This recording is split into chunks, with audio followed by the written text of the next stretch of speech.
ইতিমধ্যে আপোনালোক সকলো অৱগত যে অহা 10 তাৰিখ 10:30 বজাত অসমৰ 40 লাখ অৰুণোদয় পৰিয়াললৈ আমি 9,000 টকাকৈ আগবঢ়াম।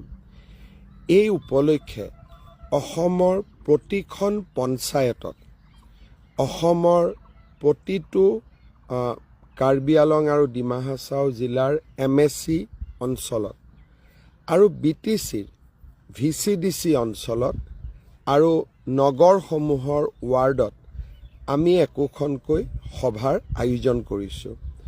10:30 বজাত এই সভা অনুষ্ঠিত হ'ব আৰু সভা চলি থাকোঁতেই আপোনালোকক আমি এই 9,000 টকা দিয়াৰ ব্যৱস্থা কৰিম। সেইবাবে মই সকলো অৰুণোদয় হিতাধিকাৰী পৰিয়ালক এই সভাত উপস্থিত থকাৰ বাবে বিনম্ৰভাৱে নিমন্ত্ৰণ আৰু আমন্ত্ৰণ জনাইছোঁ। আপোনালোক সকলোৱে জানে অসমত সৰ্বমুঠ 40 লাখ অৰুণোদয় পৰিয়াল আছে আৰু আমি যেতিয়া 9,000 টকাকৈ তেখেতসকললৈ সন্মান হিচাপে আগবঢ়াম সৰ্বমুঠ 3,600 কোটি টকা লাগিব। একেদিনত একেলগে 3,600 কোটি টকা এনেধৰণে হস্তান্তৰ কৰাটো এক অভিলেখত পৰিণত হ'ব।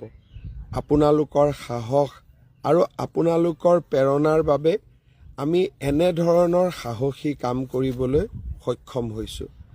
অহা 10 তাৰিখে পুনৰ কৈছোঁ 10:30 বজাত আপোনালোকৰ গাঁৱৰ আপোনালোকৰ পঞ্চায়তৰ সভাখনৰ নিৰ্দিষ্ট স্থানত আপোনালোক যেন আহি উপস্থিত হয় আৰু 9,000 টকা আপোনালোকে যেন লাভ কৰে। এই মোৰ বিনম্ৰ অনুৰোধ। এইখিনি কথা ক'বৰ কাৰণে ফেচবুক লাইভত আহিছিলোঁ। অলপ সময় পিছতে আশীৰ্বাদ যাত্ৰা আৰম্ভ কৰিম।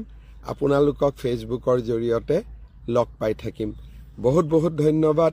আপোনালোকলৈকে মোৰ অজস্ৰ প্ৰণাম, মৰম আৰু ভালপোৱা। আশীৰ্বাদ কৰি থাকিব।